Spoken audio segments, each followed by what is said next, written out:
Picture this. In Washington state, a man once claimed he had a pit on his land so deep that no rope or weight could reach the bottom.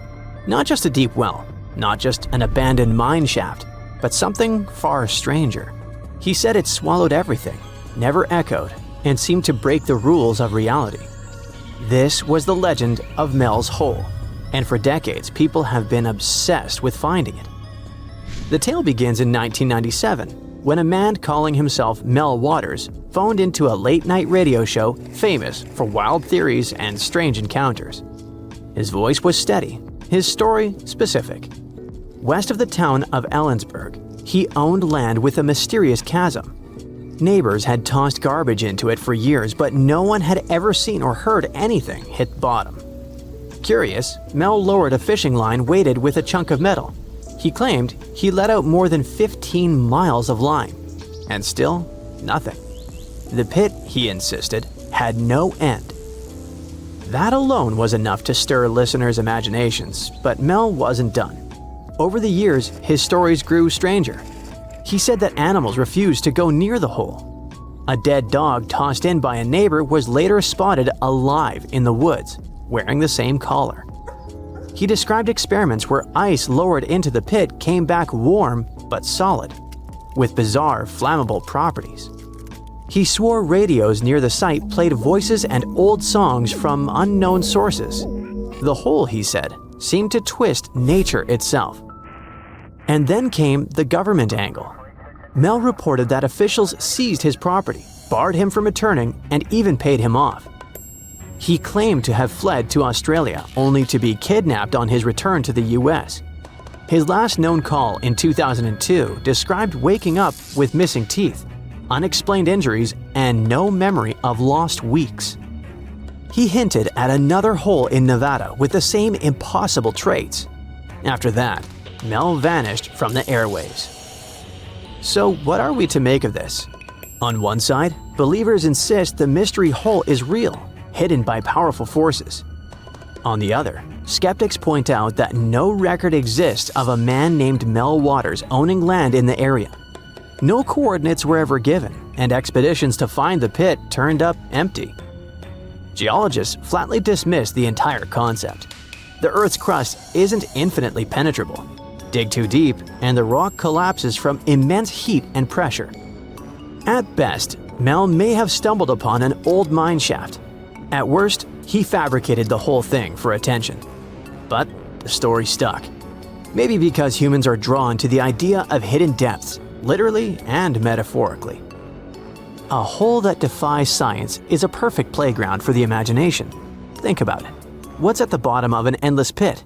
A portal? Another world? The unknown is irresistible. Interestingly, there is a real-world parallel.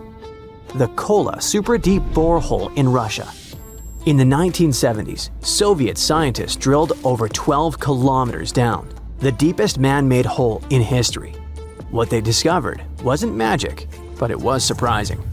Rock behaving like plastic from the heat, traces of water locked deep in stone, and conditions far more extreme than expected. At those depths, instruments failed, and drilling had to stop. Even without supernatural claims, reality gave us mysteries enough.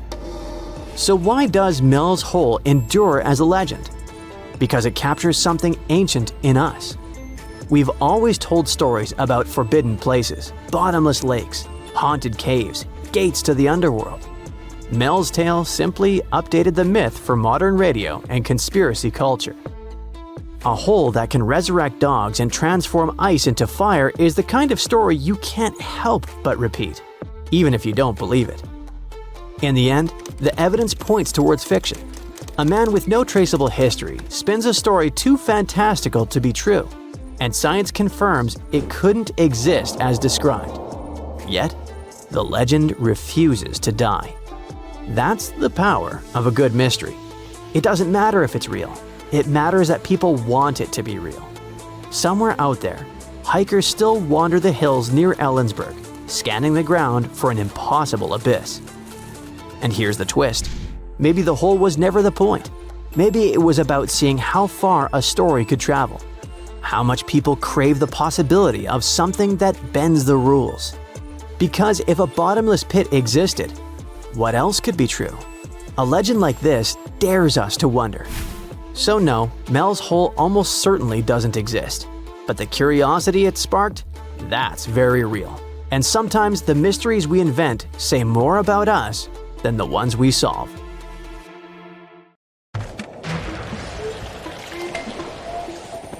There's not much to do in Antarctica except scientific work. You could check out the wildlife, like some cute penguins and seals. And you'd get to see the occasional whale swimming around. Antarctica is one of the biggest lands out there that's only inhabited by scientists and researchers from all over the world. These scientists dug a hole through some pretty thick ice to study the ancient air and how the atmosphere cleans itself. They used a special drill and dug a clean cylindrical hole 450 feet below the surface. Some of this ice can be up to 800,000 years old and is a good indicator of what the climate was like in the past. It's like checking out tree rings to determine how old a certain tree is, except it's more complicated than that. After the effortless digging, they decided to drop some ice to the bottom of the hole to see what would happen next. They heard some really unusual sounds.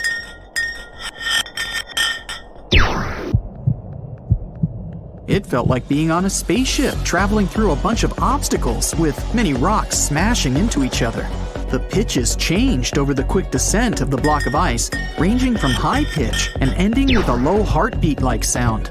The scientists were puzzled when they first heard this and dropped some more ice, only to find out that the same type of sounds were being produced, just in different variations. They couldn't tell what was down there and, more importantly, why these kinds of sounds were produced. Antarctica boasts quite a few volcanoes, many of which are under super thick sheets of ice. Scientists discovered 91 volcanoes and claimed there could be more, potentially making it the most extensive volcanic region in the world.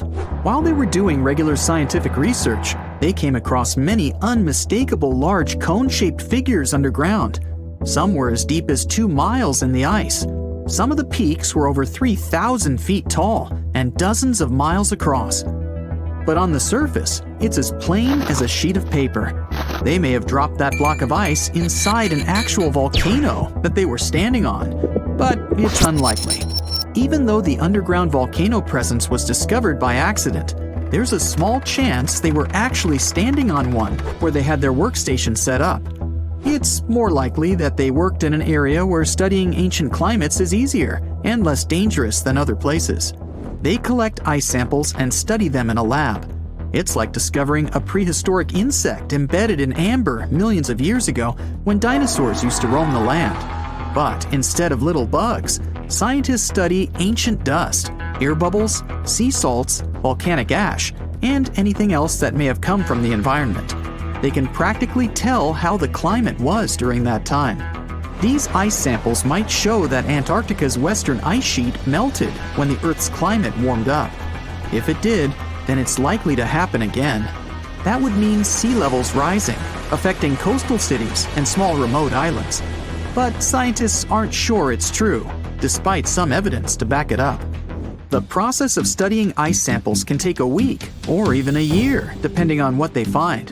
They crush or melt the sample bit by bit. And like those tree rings, the deeper the layer, the further we go back in time. In order to study ancient bubbles trapped in ice, researchers have to crush the samples under a vacuum hood to keep the air out while extracting the air and putting it in vials. There are various instruments and devices to study the ice samples, but because it's so sensitive to damage, each measurement must be in a clean room setting so that nothing gets compromised. The scientists have to wear proper bodysuits and many layers of gloves and constantly get ventilated. Even something as tiny and insignificant as a fingerprint can ruin a sample. They look for certain patterns to see changes in the atmosphere's composition and temperature. But dropping a few blocks of ice down a hole wouldn't be so bad. The reason why it made such a peculiar sound is the same reason why a moving car sounds different when it's honking than when it's stationary. The scientific word for it is the Doppler effect. It's an obvious change in the frequency of a wave with respect to an observer who is moving relative to the wave source. The effect doesn't mean the frequency of the sound changes, it just shifts. And this can be said about other types of waves, like water and light. But sound waves are the most popular ones when it comes to the Doppler effect. So, when the scientists dropped the ice block down the bottom of the hole, the sound waves traveled back up and bounced around the narrow tube where they drilled. That's why they got the pew pew sound. Let's not forget that this ice block traveled 450 feet beneath us. Oil ships dig holes in the oceanic crust that go thousands of feet beneath the Earth. The Kola Super Deep Borehole in Russia is the deepest hole ever made by humans. It goes more than 40,000 feet below the surface and took almost 20 years to reach 7.5 miles. Below it is only half the distance to the mantle. In terms of the whole Earth, this very deep hole is literally scratching the surface. This wasn't a hole to dig for oil, and wasn't in the ocean either. The drilling was stopped in 1992 when the engineers found out that the temperatures were 100 degrees Fahrenheit higher than they predicted. And then it was abandoned, and it's just been a barren hole now. But that's the closest we've dug to the center of the planet. The scary thing is that some of the workers on the site could hear voices coming from within. All the way in Yemen, an ancient hole exists in Barhout, in the east of the country in the middle of the desert. It's actually closer to Oman than to the capital Sana'a. This hole has puzzled experts and locals. Unlike the holes in Russia and Antarctica, this wasn't man-made. Or was it? It's been around for many years, and the locals try to steer away from it. They don't even like talking about it, since they claim it brings bad luck to those around it, or to whoever utters its name. They claim it was created as a prison for spirits, but many rule that out. The hole is 98 feet wide and somewhere between 330 to 650 feet deep. You can also hear strange sounds coming from the inside. But according to some scientists, the well has little to no ventilation and barely has any oxygen down there. So it's unlikely that anyone or anything lives down there. The Challenger Deep in the Mariana Trench caught some low-pitched grumble sounds in March of 2016. Some of these grumbles were followed by screeches.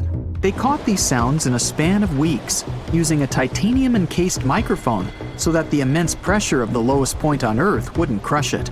They had to lower it slowly as well, since it's 1,000 times the atmospheric pressure at sea level.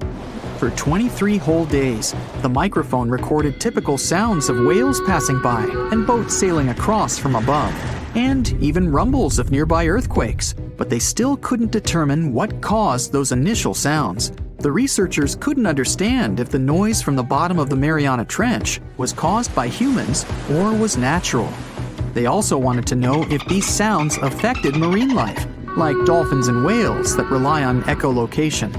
They still can't figure it out, but scientists estimate that the ocean is about 10 times noisier than it was 50 years ago. With technological developments in shipping, submarines, and underwater construction, the ocean will only get louder with time. Northern lights come with sounds, which nobody talks about. They're usually audible when the auroras are at their most powerful presence. Scientists were always puzzled as to what caused the faint popping and crackling, even though they were very far above us. They used some special microphones and found out that the sounds came just 230 feet above us, which is pretty low. They're caused by electrical charges gaining power in a specific region of the auroras. The electrical charges are disturbed by magnetic storms that fire up the northern lights. As a result, some tiny sparks are released into the atmosphere, causing the faint crackling and popping noise. You lie down facing the scorching sun in the middle of the desert, when suddenly you smell something extremely foul. You try to crawl to the source to see if maybe someone there can help you, but all you see is a large hole in the middle of nowhere. You crawl there and stick your head down the hole. You hear something really faint down there, but it's too dark to see anything. Still, the foul smell tickles your nostrils. You turn away in disgust and stand up to get a better view of it. The hole is roughly 100 feet in diameter, with nothing around it. You've been wandering around the desert for days and just ran out of food and water. But far away, you see what looks like a small hut. You walk there for another couple of hours until you reach the outskirts of a village.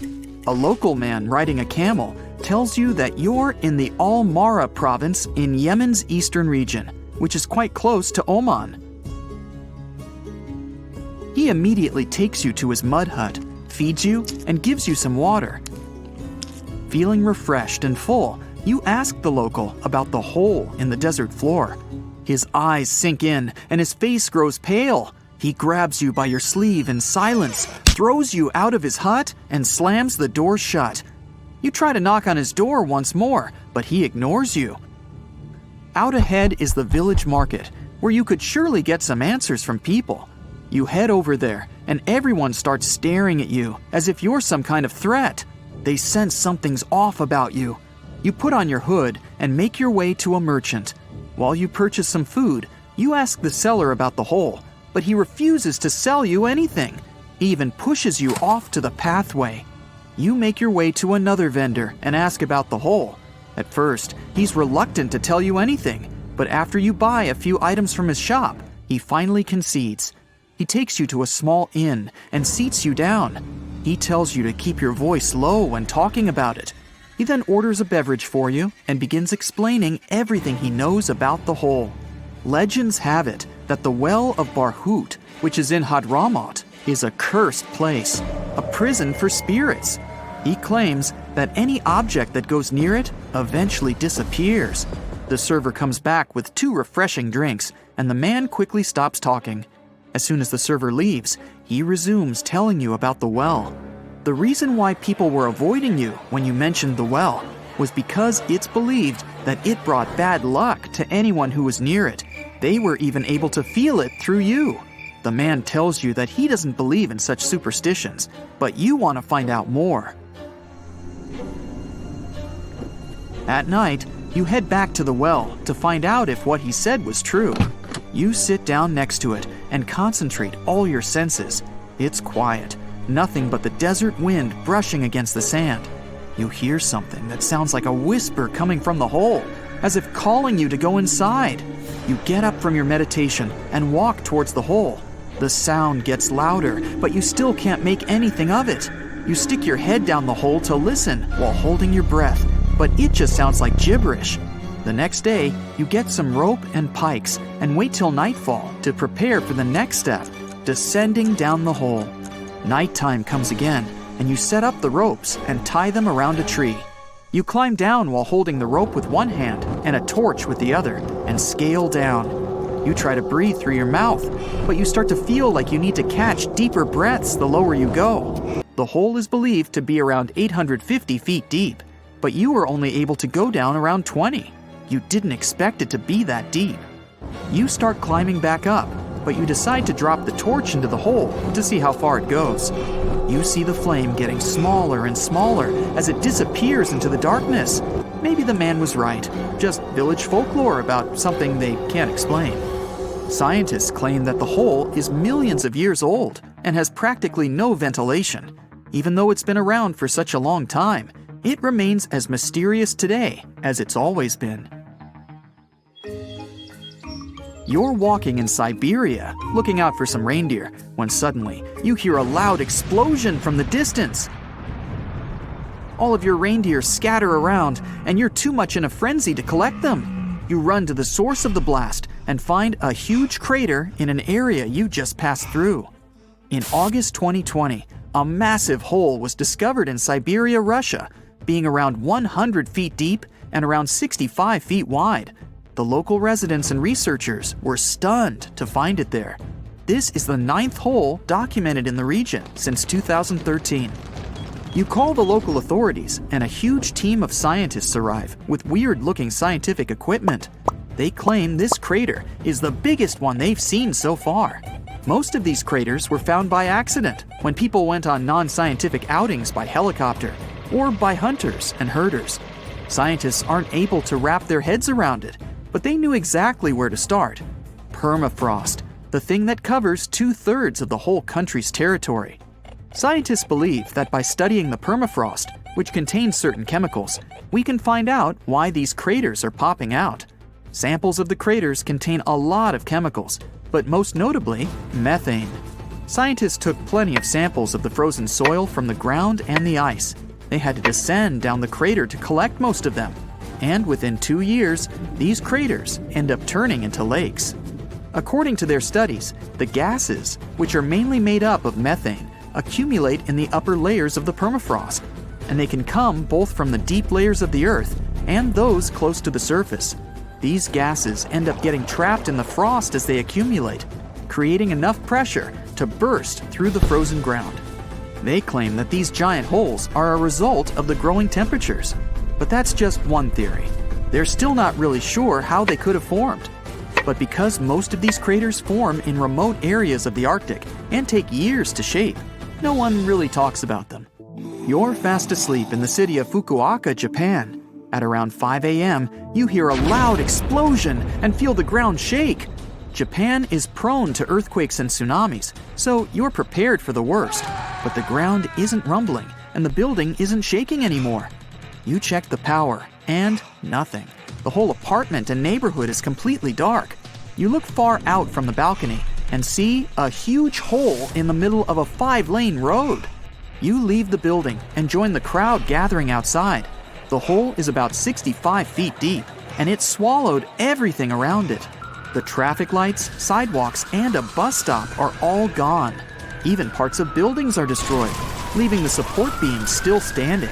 The whole subway system is totally dysfunctional, and about 800 households are experiencing blackouts. Even the airport and subway had a bit of it.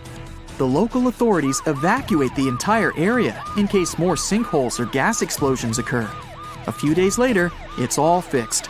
It only took the Japanese engineers and contractors 48 hours to fill it up, and a week to reopen the road to the public. The explosion might have been caused by some construction on a subway line, but the sinkhole is sinking again. People noticed that the road seemed to decline by about 3 inches in heavy traffic. But with quick maintenance, Japan can fix anything in the fastest way possible. Portals. Non-existent, but incredibly fascinating phenomena that we see in sci-fi media all the time. We've tried to invent them and understand how they could work from ancient times. But what if portals were more than just a fantasy? What if they were real and could actually be created and controlled? What if we could manipulate the very fabric of space and time itself? If you think about it, this idea raises a lot of paradoxical questions. For example, what happens if we try to carry the portal through itself? Or what if we squeeze and put 2 interconnected portals on top of each other? Well, actually, there are no right answers to these questions. Since portals don't actually exist, we don't know how physics works in them. But we can try to imagine what would have happened and answer these questions from the logical point of view. So let's give it a try. Our first mind-boggling question is, what would happen if we took 2 interconnected portals, like in the Portal game, and passed one of them through the other? Starting with the hard one, huh? Alright, so we have 2 portals, the orange one and the blue one. Everything that gets into the orange portal flies out of the blue one, and vice versa. They're interconnected. If that's the case, then logically, if the blue portal passes through the orange portal, it has to go out of itself. But is it even possible? And what kind of chaos will something like this create? Theoretically, this is possible, but it will be very strange. Since the portals are interconnected, no matter how we turn and move them, the object going through them will always have the same position relative to them. In other words, if we kick the ball into the bottom of the blue portal, it will fly out from the bottom of the orange portal, and so on. Let's note where the top and bottom parts of our portals are so that we don't get too confused. So, what if we try to pass the top of the blue portal through the bottom of the orange one? Then the blue portal will come out of the bottom of itself. It's weird, but that's what should happen logically. And if we keep pushing it further, then the portal will crash into itself, and we won't be able to keep going. But if we try to pass the top of one portal through the top of the other, well, prepare for the complete nonsense. The blue portal will start to come out of itself closer to its top. This protruding part falls back into the orange portal. and the blue portal comes out of its protruding part again. In other words, now we have a portal going out of itself, going out of itself. It's quite difficult to understand and keep track of this. In general, if we want to fully pass the blue portal through the orange one, the very end of the blue portal has to finish coming out of itself, as it simultaneously disappears into the orange portal. But this is impossible unless the portal is infinitely thin. Otherwise, it'll get stuck, or squeezed, or something like that. So even though it's very weird and crazy, this is theoretically possible. The universe is full of surprises, huh? But let's relax our brains a little and move on to the simpler question. What happens if we open the portal in midair, for example, while falling, or underwater? In that case, would the water flow out of the portal to our room? Let's start with a midair one. Imagine that you're falling in the sky and create a portal right in front of you. It leads to your room, and the exit portal is horizontal. What happens then? In this case, you'll fall into the portal at your usual speed, and even after entering your room, you'll fly forward a little by inertia, but after the teleportation, the forces of gravity will immediately affect you. Because of this, you'll begin to fall to the floor as if in an arc. Eventually, you'll just fall face down on the floor. Not the best outcome, but still better than whatever option you had before. Now, to the underwater example. If you opened a portal under the water would definitely flow out on you. It would press down on the portal with all its weight and would flow until it filled all possible space. Or until the entire ocean would dry up. This would have a huge impact on the fish. If you opened a portal to the depths of the ocean, where the pressure is huge, and the water would start pouring into a place where the pressure and temperature are completely different, almost all the local marine life could say bye-bye. In other words, if one day we have portals, please don't do it. Now, get your brain in gear for another paradoxical question. What if portals could be stacked, with one leading to another, and so on, creating a chain of connected spaces? Would that be an infinite loop? A never-ending cycle of teleportation? Sounds like a sci-fi dream come true. But is it really that simple? Unfortunately, the answer is no. What happens in this case depends very much on the portals themselves and where they lead. For example, if one portal connected to a space with low gravity and another to a space with high gravity, imagine what that would do to your body. Actually, it's better not to imagine. But that's not all. If we do somehow create a chain of portals, it will lead to great instability or even collapse of these spaces. In short, the consequences will be unpredictable. However, all of these scenarios are just theoretical, as portals are a work of fiction. It's difficult to make a scientifically and logically accurate prediction of what would happen in these situations. The next question is, what if you could teleport into a moving object, like a car or a plane? Sounds scary already, doesn't it? Hold on tight, we're about to break the laws of physics. First, let's talk about momentum. When an object is moving, it's got a certain velocity, and you guessed it, momentum. This means, according to the law of conservation of momentum, the total momentum of a system stays the same unless an outside force comes into play. But what happens when we teleport a person into a moving car or plane? Well, that's a sudden change in the object's mass and therefore its momentum. This change in momentum can cause the car or plane to go haywire, potentially resulting in a crash or, at the very least, a seriously bumpy ride. And let's not forget about the shockwave that comes with suddenly materializing in a moving vehicle. It's safe to say things could get pretty nasty. So again, if we ever get portals, please don't try this at home. And here comes the final question. Let's take one physics mystery and combine it with another. What if you could portal into and out of a black hole? Entering a black hole is incredibly dangerous, to say the least. It may end really badly even for an object traveling at the speed of light. The intense gravitational forces near a black hole can cause objects to be stretched and distorted into some crazy shapes. This is a process known as spaghettification, which is a really scientific term, by the way. And don't forget about the intense gravitational forces which cause the laws of physics as we know them to break down. In other words, your little portal experiment would have some catastrophic effects. In short, you would be spaghettified before you could even say, "Whoops, I shouldn't have done that." So, there you go, folks. The thought experiments about portals are a fun and imaginative way to explore the limits of our current understanding of physics and what could be possible in the future.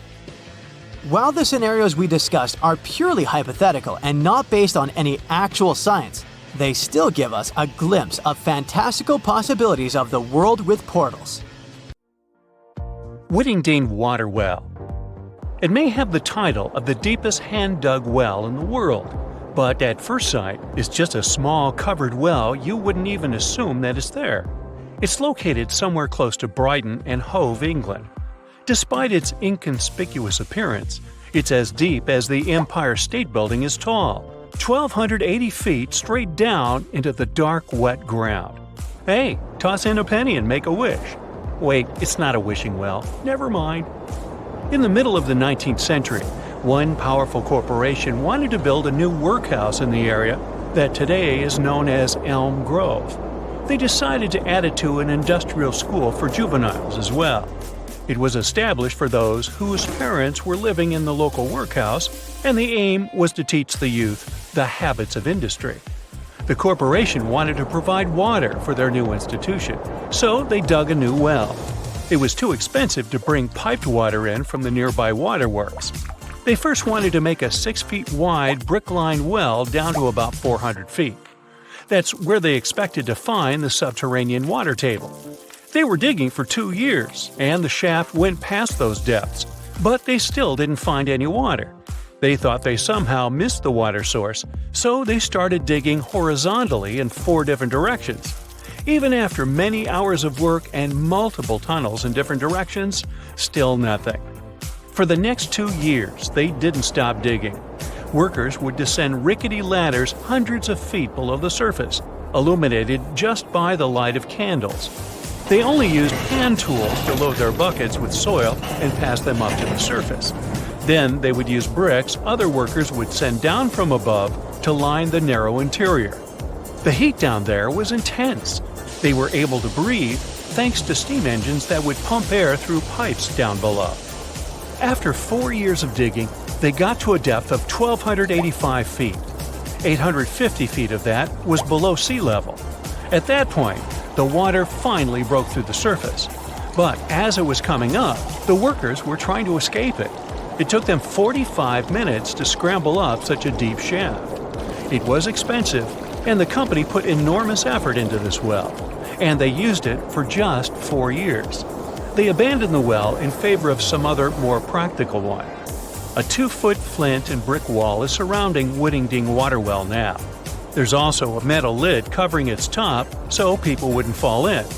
It would certainly feel like a journey to the center of the earth, don't you think?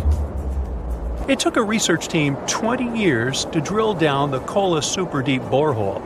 This one is over 40,000 feet deep, and despite getting so deep, they never actually reached the mantle. The drill bit was just around 1/3 of the total way through the crust to the mantle. The heat was insane, which made their work extra hard. Also, their drill got stuck in a rock, so the whole project was finally abandoned in 1989. The Kola Peninsula is located deep in the Arctic Circle. Forests, lakes, snow, and mysterious mists kind of turn this area into a scene from a fairy tale. But in the middle of one crumbling building there, you can see a heavy, rusty metal cap. It's embedded in the concrete floor, as well as secured by a thick, rusty ring of metal bolts. And that's the deepest artificial point on our planet. Bingham Canyon Mine, near Salt Lake City, Utah, is a cool one too. More people know it as the Kennecott Copper Mine. This mine spans 3 square miles and produces more copper than all other mines have in our world's history.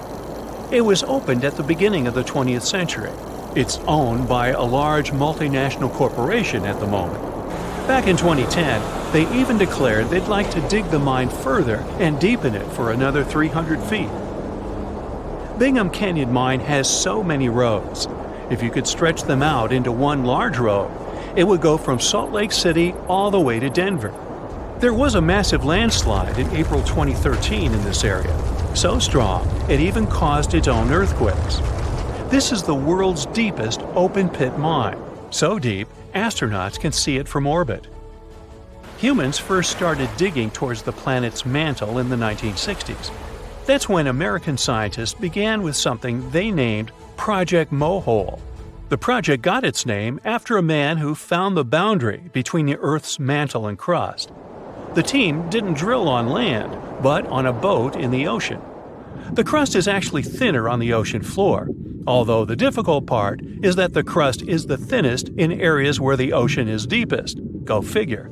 The researchers were drilling next to the island of Guadalupe, which is off the west coast of Mexico. There's a pit of impressive size and an amazing background story. One man in a drought-ridden part of India has really done the impossible. He dug a well in only 40 days. His wife wasn't allowed to draw water from a well that was in the village because of the caste they belonged to.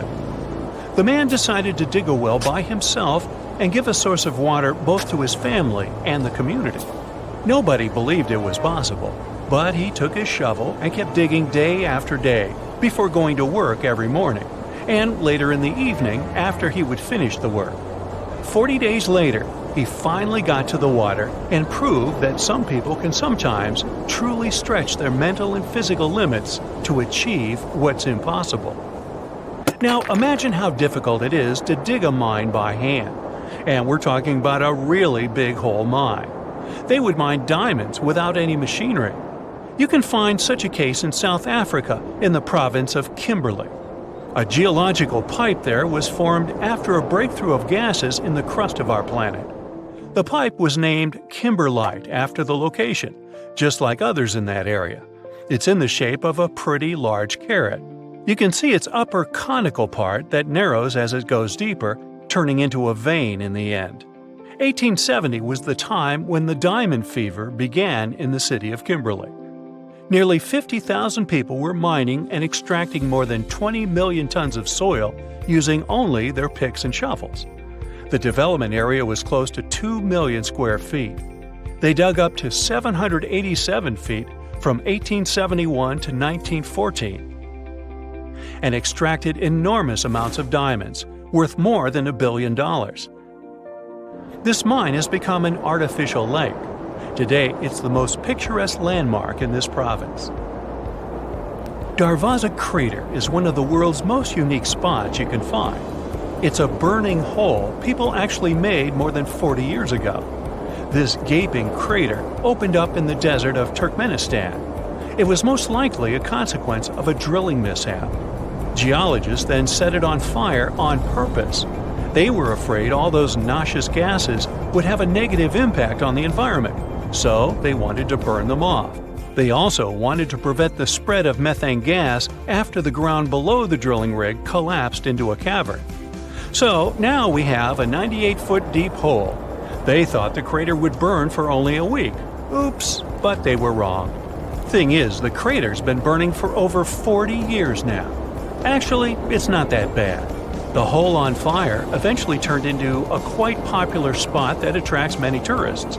This site looks like the portal to the Earth's core. Hey, maybe you have some marshmallows we can roast? Lake Michigan is one of the largest and most mysterious freshwater lakes in the United States. And now, deep inside it, scientists have stumbled upon something unexplainable. Vast, round craters scattered all across the lake's floor. It all started in 2022. A team of researchers wanted to map the lake's bottom and look for some shipwrecks. At first, they were sure it's going to be just some typical rocky terrain or sandy patches. But what they saw on their sonar screens stopped them cold. Strange circular shapes that looked almost too perfect to be natural. They were hiding about 500 feet beneath the surface, in places where the water turns dark and impenetrable. Those guys are huge, ranging from 300 to 600 feet wide. They also plunge nearly 40 feet deep. And there are dozens of them, neatly arranged like some footprints. but the team had no idea what these things were. Then, in August 2024, the mystery only deepened. Using a remotely operated vehicle, they got a closer look at these formations. There were about 40 of them. No one had ever seen anything quite like this before in the Great Lakes. What could have created those craters? Could they be ancient? Perhaps remnants of some geological event lost to time? If that's the case, it's weird how long these holes have likely been sitting there, undisturbed. Theories started popping up. One possibility was that they could be sinkholes or dolines. Those are basically holes that suddenly appear in the ground when the surface layer collapses. The rock beneath the surface, often made of limestone, gets slowly dissolved by water over time, creating voids underground. When the surface of those voids can no longer hold its own weight, it caves in, and this forms a hole. Think of it like when you poke a straw through the lid of a drink. Sinkholes can be small dips or huge, spanning up to 2,000 feet. They can happen gradually or all at once. Sometimes they can swallow entire cars or even buildings. And Lake Michigan sits on limestone bedrock. It erodes pretty easily when water flows through it. Sinkholes like these have already been found in Lake Huron, and they look kinda similar. But there are some plot holes, no pun intended, with this theory. For example, it's wild how they all would be so huge. It's also weird and pretty rare for sinkholes to occur in a lake bed. They also kinda resemble a straight pattern. They seem to extend generally southward, forming a loose line, which is pretty weird. If these are sinkholes, then they're definitely not playing the usual geological rules. Though it might be some new, unusual process at play beneath the lake's surface that we haven't discovered yet. There's another theory though: glaciers. Glaciers are wild rivers of ice. They covered much of the Earth during the last ice age, and they're incredibly powerful. While they might move slowly, sometimes only a few inches per day, they have such immense weight that they can reshape entire landscapes over thousands of years. Glaciers can grind and scoop the land beneath them. They're basically like colossal bulldozers. Their weight, combined with the slow but steady movement, grounds down everything beneath them: rocks, soil, even bedrock. This can create deep gouges in the Earth's surface, called glacial troughs. During the last ice age, there were lots of glaciers all over the northern US, including the Great Lakes region. If they moved across what is now Lake Michigan, they could have carved out these deep holes. Glaciers often move in a pretty straight path. As they move, they cause terrain to erode, but the resulting erosion varies based on terrain. Sometimes there are places where the bedrock is softer or fractured, and these places are more easily carved and crushed by the glacier. That could explain why some holes could be bigger and deeper than others. Harder bedrock is less affected. But usually this leads to rounded, crescent-shaped depressions known as chatter marks. Those marks are more like grooves rather than circular, big craters like those in Lake Michigan. Once the glaciers melted, the Great Lakes themselves formed. If the craters were formed by them, they may have filled with water, becoming part of the Michigan Lake. Though this theory is more like a speculation, so we need more evidence. But there's another layer to this mystery. The craters are not just curious geological formations. They actually may hold valuable clues about early life on Earth. Parts of Lake Michigan, especially dark ones, are relatively low in oxygen. It's like a lighter version of deep ocean environments that often have very little of this element. For example, hydrothermal vents deep in the ocean, underwater openings in the Earth's crust with some hot, mineral-rich water that are often very low in oxygen. But some organisms love places like these. For example, opossum shrimp. Teeny tiny shrimp-like creatures that love cold, deep waters. They get their name because they have a pouch to carry their young until they're ready to be on their own, like an opossum. Or deep water sculpin fish. small bottom-dwelling fish that also enjoys cold lakes. They're well adapted to living in dark waters and usually stay close to the lake bed. And weird organisms like invasive quagga mussels, which kinda look like shells. These are small freshwater mussels that have spread there to the Great Lakes. They attach themselves to hard surfaces and can cause problems for ecosystems by competing with native species for food and space. All these guys could be in Lake Michigan, and even more. There might be microbes or even bacteria that are specially adapted to these harsh conditions, just like it was in Lake Huron. There's only a handful of creatures that could survive deep within these craters, and studying them could give us insight into how life once flourished in Earth's ancient, oxygen-poor oceans. That's because it's in places similar to these where some of the earliest life forms thrived. Early Earth had an atmosphere with little oxygen, although it was much more hot and ancient microbes adapted to this. The Great Lakes, especially Lake Michigan, have always had a bit of a ghostly reputation. Like even this mission was organized to study the shipwrecks. There were about 6,000 of them in the Great Lakes. Many of these wrecks are still sitting on the lake beds, preserved by the cold, fresh waters. And shipwrecks aren't the only strange things tied to the Great Lakes. Over the years, there have been stories of unexplained disappearances. Boats and even planes have vanished without a trace. The lakes, often calm on the surface, can suddenly turn dangerous with unpredictable storms and massive waves, leading to these mysterious events. Not even mentioning all the creepy stuff people notice there over the centuries, such as ghostly lights above water or bizarre weather patterns like eerie, sudden fogs that seem to appear out of nowhere. In 2007, they even discovered some prehistoric structure that looks like Stonehenge there. Well, it was way smaller, but still. It lay about 40 feet below the surface in the heart of Grand Traverse Bay, and it's speculated to be about 9,000 years old, way older than Stonehenge. Looks like this is a print of those who lived in the area thousands of years ago. These massive stones are arranged in a careful, winding pattern stretching over a mile. They range in size from basketballs to compact cars. But one, in particular, stands out. A boulder 3.5 to 4 feet tall, 5 feet wide. It's etched with the image of a mastodon, a creature that roamed the Earth about 11,000 years ago before it went extinct. It probably sank there during the end of the last ice age we mentioned. This period had reshaped the region. This place is underwater now, but back in the day, it was still dry land. So the stones were probably created by people who lived there, though we're not sure why.